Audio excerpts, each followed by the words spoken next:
இப்போதுல முதலாவதாக மேச ராசியை நம்ம எடுத்துக்கொள்வோம். மேச ராசிக்கு வருடம் முழுவதும் அந்த 11ஆம் இடத்திலேயே சனி பகவான் சஞ்சாரம் செய்கிறார். 11ஆம் இடத்துக்குரியவன் 11ஆம் இடத்திலேயே சஞ்சாரம் செய்வதனாலும் பாவகிரகங்கள் உபஜய ராசியில சஞ்சாரம் செய்யும் பொழுது நற்பலன்களை கொடுப்பது என்பதாலும் லாபம் அதிகமாக இருக்கும் அந்த சனி பகவான் இருக்கிறத பொசிஷனை பொறுத்து. அதே சமயத்துல அந்த சனி பகவான் ராசியையும் பார்க்கிறார். அதனால எப்பொழுதும் கொஞ்சம் மன அழுத்தத்தை உண்டு பண்ணி கொண்டே இருப்பார். அந்த சனி பகவான் உங்க ராசிக்கு 5ஆம் இடத்தையும் பார்த்து கொண்டிருக்கிறார். உங்க ராசிக்கு 5ஆம் இடத்தையும் பார்க்கிறாரு. அடுத்து உங்க ராசிக்கு 8ஆம் இடத்தையும் பார்க்கிறாரு. சனி பகவான் 5ஆம் இடத்தை பார்ப்பதனால பிள்ளைகளுடன் கருத்து வேறுபாடுகள் ஏற்படுவதும் தற்காலிகமாக பிள்ளைகளை பிரிதெடுக்கக்கூடிய சூழல் ஏற்படுவதும் ஏற்பட்டுரும். அதே சமயத்துல 5ஆம் இடத்தை பார்க்கக்கூடிய சனி பகவானால் நீங்க வைத்திருக்கக்கூடிய பதவியில சில தொந்தரவுகள் ஏற்பட்டு கொண்டிருக்கும். இதுக்கு ஒரு கூடுதல் பலம் சேர்க்கும் விதமாக கேது பகவானும் மே மாசம் அந்த இடத்துக்கு சேர்றார். 5ஆம் இடத்துக்கு சேர்றார். அப்போ நீங்க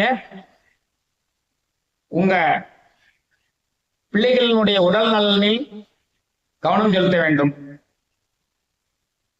உங்களுடைய பதவி விவகாரங்களில் அலுவலகங்களில் கவனமாக இருக்கணும். கவனமாக இருந்துக்கிடுங்க.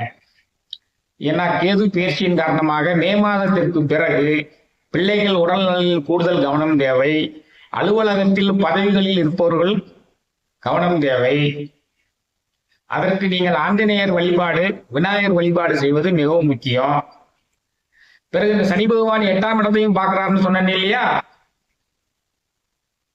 ஆனா மே மாசம் வரைக்கும் அந்த 8ஆம் இடத்தை வியாழ பகவானும் பார்ப்பதால் சனி பகவான் ஏற்படக்கூடிய திடீர் சஞ்சலங்களையும் திடீர் உடல்நல கோளாறுகளையும் திடீர் விபத்துக்களையும் மே மாசம் வரை குரு பகவான் உங்களுக்காக காப்பாற்றிக் கொண்டிருக்கிறார், தடுத்து கொண்டிருக்கிறார், கவசம் போல் இருக்கிறார். ஆனா மே மாசத்துக்கு பிறகு உங்களுடைய 8ஆம் இடம் குரு பார்வையிலிருந்து விலகி விடுவதால் மே மாசத்திற்கு பிறகு நீங்கள் வண்டி வாகனங்களில் போகும் பொழுதும், வீடுகளில் நடமாடும் பொழுதும், படிக்கட்டுகளில் ஏறும் பொழுதும், குளியல் அறைகளிலும் நடமாடும் பொழுதும் கவனமாக இருக்க வேண்டும். திடீர் விபத்துக்கள் ஏற்பட வாய்ப்புகள் இருக்கிறது.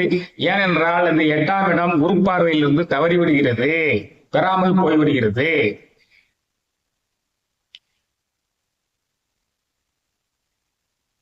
உங்கள் ராசிக்கு லாபஸ்தானம் மே மாசத்திற்கு பிறகு நன்றாக ஆகிவிடுகிறது. ஏனால் லாபஸ்தானத்துக்கு ஏற்கனவே சனி இருக்குது, ராகுவும் மே மாசத்துக்கு பிறகு வருது, அது வியாழன் பார்வையும் மே மாசத்துக்கு பிறகு பெறப்போகுது. அதனால மே மாதத்திற்கு பிறகு நீங்கள் ஏற்கனவே செய்து கொண்டிருக்கக்கூடிய தொழிலில் லாபம் அதிகமாக இருக்கும். குரு பகவான் உங்களது ராசிக்கு 7ஆம் இடத்தை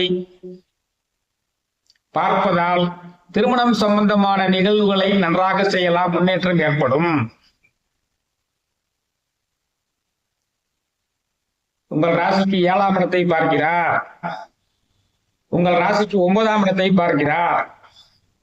உங்கள் ராசிக்கு 11ஆம் இடத்தை பார்க்கிறார். அதனால திருமணம் சம்பந்தமான நிகழ்வுகளில் முன்னேற்றம் ஏற்படும். உங்களுடைய எண்ணங்கள் பலிதமாகும், ஈடேறும். தந்தையினுடைய வழியாக வந்த பிரச்சனைகள் பூரா மே மாசத்திற்கு பிறகு குறைந்துவிடும். இதெல்லாம் குரு பகவான் மே மாசத்துக்கு பிறகு நடக்கக்கூடிய பேச்சின் காரணமாக நடக்கிறது. ஆதலால் மே மாசத்திற்கு பிறகு கன்னிராசி மேசராசி அன்பர்களுக்கு 7ஆம் இடம் உயர்வு பெறுகிறது. நண்பர்கள் சம்பந்தமாக வெளிவட்டார தொடர்புகள் மூலமாக நன்மைகள் விளையும், எண்ணங்கள் ஈடேறும், லாபங்கள் அதிகமாக இருக்கும். அவர்களுக்கு உரிய ஒரே ஒரு கவனமாக இருக்க வேண்டிய விஷயம், பிள்ளைகள் விஷயத்தில் கவனமாக இருக்க வேண்டும். அலுவலகங்களில் பதவிகள் இருப்பவர்கள் கவனமாக இருக்க வேண்டும்.